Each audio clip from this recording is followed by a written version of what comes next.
Happy Friday, everybody. Welcome back into another edition of the Hog Roundup. I'm Evan Kamiko, as always, with Tye Richardson. Tye, I know it's been a while since I've seen you and I've chatted with you. So I'm excited to hear your takes on this. I've been listening to Hog Roundup the last couple of weeks that you've been doing with Jacob, and they're awesome. So I was very excited to jump on today and talk with you. First and foremost, how you doing? Everything good? Evan, everything's great, man. I'm hoping that we'll get some entertainment tomorrow night in Columbia at 5 o'clock for Arkansas basketball. But yeah, it's good to catch up. I feel like we hadn't seen each other like actually in person since a football game. Yeah, it's been a while again, and that, I don't think that's anything that we've meant for it to be that long, but unfortunately, it has. So hopefully, we'll see each other very soon in person. But now that I do have you on Zoom, let's get underway and talk about what you just brought up, that Missouri game in Columbia. Look, it's a Missouri team. They're 14-3, 3-1 in the SEC. They were winless last year in the SEC. So the job that Dennis Gates has done to turn this program around has been really incredible, from where they were in 2023-24 to where they are now in 24-25. We'll start on the opposing side. What really impresses you about Mizzou? Starting off, they have not lost at home all season. You think about the Kansas win, that's their big rivalry game. And I know Missouri fans will tell you that Arkansas has become that. Anytime the border war gets played, that's the biggest game for the Tigers in football, baseball, basketball. Pick a sport. That's just how it is. Dennis Gates, again, they had a horrendous last season and bouncing back a little bit this year. That one at Florida is probably the most impressive win in the SEC, and I'm including the Ole Miss going to Alabama win. You think about Florida, who had lost one game all season, a road loss to Kentucky, and they just got pummeled on their home floor. I realized that game ended up being a 1 point game. I think it was 83-82, the final. But Missouri has just done some things this year that have been a little surprising. But Evan, there's just surprises all over the place in the SEC. Every time you turn your TV on, it seems like someone's losing that you didn't expect to. Yeah, Mizzou actually snapped Florida's 16-game winning streak at home, which, to your Wow. point, really impressive. The fact that the Gators have been that good. And again, you look around the SEC, everyone can beat everyone. You brought up the Alabama and Ole Miss. The only team it seems like can't be beat right now is Auburn. And they're, even without Janai Broom, they still go on and dominate Mississippi State. But when you look at this Arkansas team for this game, there's a lot of things we could say about them, right? The biggest key for me in this weekend is free throws. We saw at LSU, that was Arkansas's Achilles heel. The Tigers had 28 free throws. They made 26, ultimately, falling in the category of a loss for Arkansas. But how do you fix that if you're Arkansas? Is that something that you want to see down low with physicality, Jonas Adu, Trevin Brazil, and Big Z? Where do you go if you're Arkansas to know this is where Mizzou's really good at? This is exactly where we struggled against the Tigers, and how do we fix this? Well, Dennis Gates has really done a good job with the transfer guys. Doing about great. South Carolina, he's the one that really comes to mind when you watch this team play. And I mean, I think you got to attack their bigs as much as you can. Florida started to have some success in that second half when they got offensive rebounds and whatnot. I know that's not Arkansas' strength, but you got to get to the free throw line. Not only are they not at that disparity that you talked about free throw attempts, but Evan, this team is like I looked at it today. I think they're 197th in free throw percentage in all of college basketball. That's not going to win you. I mean, they've lost games by 8, 7. I think Baylor's 5 or 6. So they've been in some ball games this year, but when you miss 9 or 10 free throws, you're going to lose. And so Razorbacks not only have to get to the line, but make some shots. And then defensively, it's just about grabbing that rebound. I remember my high school coach stressing to me, like, defense doesn't end when the shot goes up. Like, you have to get that rebound by whatever means possible. And this is not the biggest Arkansas team. This Arkansas team relative to this Kentucky teams is honestly quite small, not just in depth, but in size overall. So the guards have to gang rebound, Evan. That's a very important aspect to this team moving forward. And Kenny Payne echoed that statement really well this morning, that pretty much what you just said, of going out and basically saying, we need to rebound. We have to win the defensive rebounds, and we have to make our shots on offense. And shooting on offense for Arkansas has been kind of negligent in the season, and at least where you want to see them getting going, they just haven't. It's been, a really question mark, because Adu Thiero's throwing up threes. Trevin Brazil, who I think should almost shoot the ball more, has been really timid and afraid to shoot the three until that LSU game where he had a big one late in the game. But, for you and for the guards, is it the shooting that you want to see improve, specifically with Nelly? Like, what can you do at this point to get this guy going, who we've seen him at the highest of highs in college basketball in the Final Four, but right now Arkansas 0-4, that's nowhere near the Final Four. Yeah, Evan, I again, getting him going, we saw him get going in the first half of the LSU game the other night. He had 8 or 10 points, Mhm. knocked out a couple shots. I was like, okay, he's about to go off tonight. And it just didn't happen for him in the second half. He's had solid games this year, but not like a 32.6 of 9 shooting night that you just kind of expected. with this coming in. Boogie Flan hasn't shot the ball well in SEC play. And you're having to balance this if you're Coach Cal and the rest of that staff is like, he's not shooting the ball well, but he's also not turning the ball over and getting you 5 or 6 assists a game. So like, it's not like he's playing horrendous. He's just not giving you what he needs to from a shooting standpoint. So a lot of the guys on the team just need to shoot the ball better. I know they hit 9 of 20 against LSU, but Evan, the characteristic against this team, against marquee opponents, which they're 1-4, 1-5 against, is they don't shoot well. Michigan's the only really good team that they beat and that they shot the ball well against. And outside of that, it's been good defense, and they haven't figured out a way to mount a counterattack. Yeah, so that's the curiosity, right? That's the next step for this team is Mm-hmm. how do they get that counterattack going? I was looking at a statistic yesterday that basically said Arkansas is, one of the 5, 6 teams in the country who, can't go on the big run, can't go on the finalizing run, and also give up that run a lot. And we've seen Yeah. that the last couple of games. So for you, is there kind of a player that might not be necessarily one of those big guys that you think of like a Boogie Flynn or DJ Wagner? Is it more you got to see something out of like Carter Knox get going a little bit, Billy Richmond, or even Big Z from the 3? Because we really haven't seen a lot from Ivisic lately. Mm-hmm. So Carter's been that starting lineup the Mhm. past 6 games. I think that's going to change tomorrow. You mentioned Big Z being a non-factor. That's definitely, unfortunately, been the case with either his ankle or he just hadn't found his role in since Jonas Adu's come back. We talked about John. I mean, there's a lot of guys that you can point to from not just shooting the basketball, but overall, this team just has to find a way to win.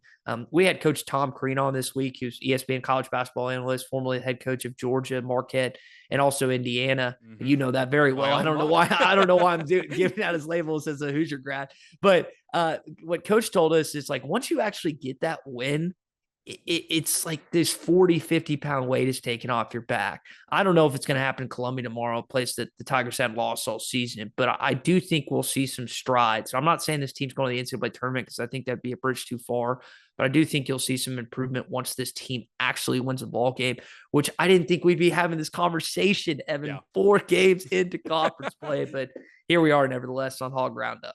Yeah, it's the most kind of head scratching thing when you look when you start the season in Arkansas preseason. Again, preseason rankings at the end of the day mean nothing. We hear that in pretty much every sport. Look at women's basketball. Yeah. They're picked to finish 16th. That's last in the conference. They have a win before the men's team does. And I think if you told a lot of people that, they'd probably be pretty surprised at that fact. But the reality is it's an Arkansas team that's 0-4 in conference play. And again, like you said, to get to the Final Four, to even get in the postseason tournament, you have to get one. And Kenny Payne said, look, if we can get one, the rest can fall. Maybe we can go and win 6 in a row. So I don't. Do you believe? Because I don't believe yet that they're the panic button. I think it's hot. I think it's on. Do you believe that Hog fans have to hit that yet, or do you still have wiggle room? Because you do have a lot of games left in conference. We're only 4 in, but there's just not a lot of leeway anymore for this team to make mistakes and lose to teams like in Oklahoma, Vanderbilt, Mhm. LSU again that are supposed to be at the bottom of the conference. Well, I think that you pointed out something. It's your schedule, right? You get Texas twice, who's only lost or won 1 game all season. Oklahoma's at home next Saturday. You get South Carolina on your schedule. You get Vanderbilt on your schedule. But then you include Alabama at home. You include Auburn on the road. You include Kentucky on the road. So, you're still having these just awful road games that are just tumultuous. They're horrible.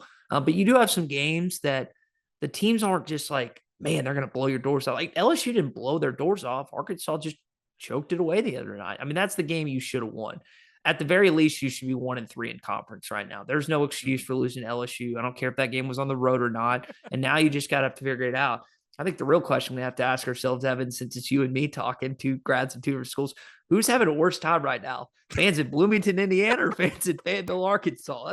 That's the real conundrum in question right now. Ty, I really don't think you want to get me going on that tangent because if I start talking about Mike Woodson, I don't think I will stop. And this is an Arkansas show, so I have to be Arkansas Okay. You specific. have to draw the line. You Yeah, have to draw I the gotta line. draw the line. We can't do Okay. any Mike Woodson slander or Arkansas basketball slander because I really do think that it's worse in Bloomington than it is here in Fayetteville. And I didn't even watch the Indiana game this week. Like that's how bad it was. Like I Oof. went and played tennis instead and was checking my phone at 7 o'clock when I was done playing and all my buddies were like, "Oh, it's over. We're done. We're down by 30 to Illinois." So the answer to that is I think the worst problems are in Bloomington, Indiana, which is a good thing for Hog fans. I know part of the interruption had pretty much the same segment of who had it worse last night, Calipari or Woodson. So that was really funny to see. And Courtney and I, when we were watching that, we're just laughing. And both of them said it was Woodson. That is correct. It is Woodson. But let's draw the line there. I'm not going to get into any We're done. Indiana talk because it's bad. I opened that can of worms I shouldn't have. That's on the radio It's guy okay. for Like, sure. people are, to your point about having Tom Crean on your show earlier this week, people in Bloomington are like, bring back the king, bring back Tom Crean. I'm like, do we really think that's going to be any better than Woodson right now? But, NIL talks, and in Bloomington, it ain't talking nice right now. And that's I think you bring up an interesting point with the NIL, not just in Bloomington, but I think that's why Arkansas fans are so frustrated, is because this is supposedly the highest paid roster in college basketball. And we got told it's like, oh, we don't have enough football money to compete and win the SEC. And that played out. And then now you have this supposed just pot at the end of the rainbow, and yet this team's 0-4, and you're getting told, well, it's just year one, whatever else, and you're watching.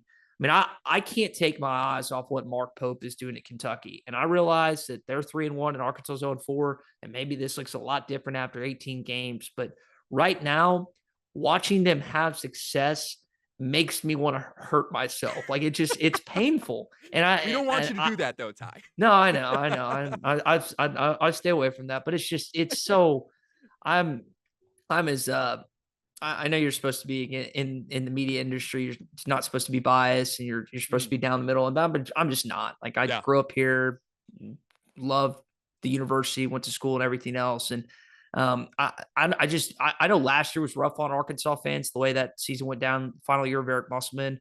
But there was so much hope starting in April with this when this thing went down, and for it to be taken away in such a short amount of time at the beginning of conference play, it's been really mentally exhausting for Razorback fans. Yeah, the reality is the honeymoon phase was probably the best part of this since the hiring got announced 11, 12 months ago. And even before I got here in June of 2023, my buddies in Indiana from college were like, dude, you're gonna go cover Muss. Like, we're so excited for you, Yeah. mainly because of us. And they were ecstatic. And then everything happened last year. And then you get the sliver of hope. But to your point about Mark Pope in Kentucky, that's the team that you'd think that Cal can produce in 1 year. And the reality is, you hire a John Calipari because he can win now. You don't hire him, and especially in basketball today, you have teams. Take Michigan for an example, a team that Arkansas has seen this season. Dusty May comes in year one, and they're already on the top of the Big Ten Conference, and arguably could win it all. And Michigan State last year didn't have the season they wanted to. They're up top. Illinois has been there every year. So I think if you look at the Big Ten and just the flip of what could it be and what is right now, it's the same mirror image as what's happening here with a team like Arkansas, where this is a team that in theory should be there, but the reality is they're just not. And I'm curious, do you think, one of the final things we'll talk, and then we'll get back into Missouri, do you think it's maybe because there is no set leader, where Jonas Adu is saying it after a press conference earlier this week? Yeah, we just, we have to be more vocal and we know it, but that's not who we are. We are lead by example. Yeah, I think Jonas was kind of alluding to the idea of, like, that's not necessarily been his role or Right. some other guys' roles in years past. And I think, again, leadership is sometimes it's easy to know who's in charge because it's the best player and they just are very vocal and very obvious. And other times it's some of those guys that are more talented than the others. They don't say as much. They just kind of do, like you're talking about. So in any given season, there's an ebb and flow into who kind of dictates what. And so far, at least from our eyes, Evan, it doesn't look like that's taken place as quick as it should have. That I know that there are 3 Kentucky guys that played together last season. There's connections here and there, but this is, again, still an entirely new team that is trying to figure it out. But you made the reference to it earlier. They're running out of that time. It's like the deal or no deal. You've got your hand on the button that you're ready to hit the panic button, and you're just like circling your hand. You're just like, any day, any moment now, you're just going to say, all right, I'm done. And that's where Arkansas fans, I feel like, are in this stage of conference play. Yeah, and unless they go out and into Columbia and win this weekend, it's only going to get worse because, again, the room for disaster, which is, I think, what we have to call it, continues to get thinner and thinner. To wrap up on Missouri, before we'll talk a little bit about football, Tye, what's the key matchup in this game? What do you have your eye on position-wise that has to be the most important thing? If Jonas Adu or Boogie Flan can take over this game, they can win. Kind of just examples of that. I would say that the guard play, I was very impressed. And I mean, you think about Florida and Walter Clayton Jr. and what he's able to do on a basketball court at any given time. I mean, I was really impressed with what Missouri's guards did the other night, and I didn't expect that. They've kind of listening a little bit to some college basketball analysts this week. They've been really impressed at how they can just go off at any given point and kind of blitzkrieg teams. That's what they did to Kansas earlier this season, and that's what they've done to some other teams as well. So you just hope Arkansas can mount enough of an effort where that doesn't happen. They've got now four. I was just double. I had this right there. Four guys averaging double figures. But it's that guard play. If Boogie can shoot the ball, because again, he's not turning the ball over a ton. He's getting a decent number of assists. I think he's second only to Guy Ziegler in the league, but he's just not shooting. Like if he can go off one game and score 20 some odd points on like 50%, then you're like, okay, this could be the formula to how they get it done. He needs that confidence from a shooting standpoint, and that will hopefully just kind of be the rising tide that lifts all boats with the rest of that basketball team. Yeah, exactly. In the game against Florida, Caleb Grill off the bench, 22 points. And I think for Boogie, what's going to be really hard is he's going up against a guy in Tamar Bates, one of the really good guards for Yep. Missouri, former Indiana guy as well, who he had 10 points against Florida, but he's got all the experience in the world playing not only in the SEC, which he did last year, but like I mentioned, also in the Big Ten for 2 years, and a guy who has He's played a the lot of lefty, college right? baseball. Yeah, he's a He's the lefty. okay, yeah, he's so fun to watch. Man, I don't know how you are. I know you've got a pretty deep, intrusive baseball background, but I Mhm. love like lefty basketball players. I don't know if you feel the same way about lefty pitchers, but I just lefty basketball players. There's something about them that are just so intriguing to me. Yeah, I think that's a good comparison. Like lefty pitchers, honestly, are really fun to watch. Yeah, You look at guys like a John Lester or Chris Sale who have those funky kind of deliveries and are coming from 3-4 slot and delivering pitches. Like I would say honestly, as a righty hitter in baseball when I played when I was younger, like I always loved hitting the lefties because you could see it. But I'm kind of the weird reverse where I hated hitting righties, and I think that's what normal people are, but loved yeah. lefties. But yeah, there's nothing better in my opinion than watching a lefty swing or a lefty pitch. I just think it's beautiful when you just pull your hands in and drive a ball out of the infield and out of the park. So yeah, we'll see what happens. That game tips off at 5 o'clock in Columbia tomorrow. Let's move on. Let's talk a little bit about football as we continue our Hog Roundup. Nick Perry announces the secondaries coach came Mhm. from Alabama as well as the Seattle Seahawks the last year. What do you have on him? What do you make of the hire? We had a chance to catch up with Clay Henry earlier today, and Clay put it this way: it's like anytime you get a guy that was either coach or played under Nick Saban in the secondary, that's a good thing. And for Perry to have spent some time in the National Football League, not just as a player but as a coach, and also at Alabama, which I mean, when I think secondary, I think of two schools. I think of what's come out of Tuscaloosa and what's come out of Baton Rouge. Like that's just where my mind goes when it Mhm. comes to great secondary players. So anytime you can get a player from either LSU or Alabama, I think it's a good thing. Um, I've been really impressed with Marcus Williams' defense and what they've what and I said Marcus Williams. I'm sorry, Marcus Woodson and Travis Williams defense because I Yep. feel like you have to put both of them together with what they've orchestrated. I know that stats say one thing, but to me, outside of Ole Miss and LSU, that defense kept them in every game last year. They were constantly put in bad situations, and I think the year before you could say the same thing for a good chunk of games. Offenses have just not been what they've needed to be the last 2 years. And I feel like Coach Williams D always gives like I'm the staunchest Travis Williams defender you'll hear on Arkansas sports media. And so if he thinks if Sam Pittman thinks this is a guy and this is who T Will and Coach Woodson think is going to be best in their upcoming system, then let's roll and let's see what happens. And I'm excited to see some of these players that we saw a little glimpse of, particularly like Bradley Shaw, like what next level they can take as true sophomores or in some case redshirt freshmen. Yeah, I think you make a great point. And when you look at where really the weakness was with Arkansas last year, it was in the secondary. And, we take the Mississippi State game for a great example. Remember watching it here. And the first touchdown Mississippi State scored, where you started to get a little nervous if you're a Hog fan, was a broken tackle on a screenplay that went 53, 60 yards for a Yeah. touchdown. And that was, again, like your point, the Ole Miss game, the LSU game, they just got blown up in the secondary. And now you've seen what all of Arkansas has done when it comes to finding guys in the portal and bringing new guys in, as well as being able to retain a young, talented prospect like Selman Bridges. And all of that just adds up. And now you're bringing a new secondaries coach, and you're really hoping. And it looked like with what Coach Pittman did early in the offseason was really keep guys on the defensive line and his linebacker group, because there were questions about the linebacker group, and that turned out to be the best group of the defense probably. And what was really the driving force for that Hog defense in those games like Texas, like early in the LSU game where they had chances to win, Missouri, Yeah. you name it. But I think the secondary, it'll be nice to see, I think, a revamped secondary, and that's something that Arkansas could really use in 2025.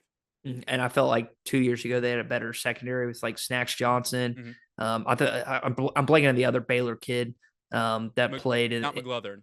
no, Dwight McAuliffe, but he was their best cover corner. Yeah. Jalen Braxton was fully healthy. He made the play against Florida, had a couple other plays that season.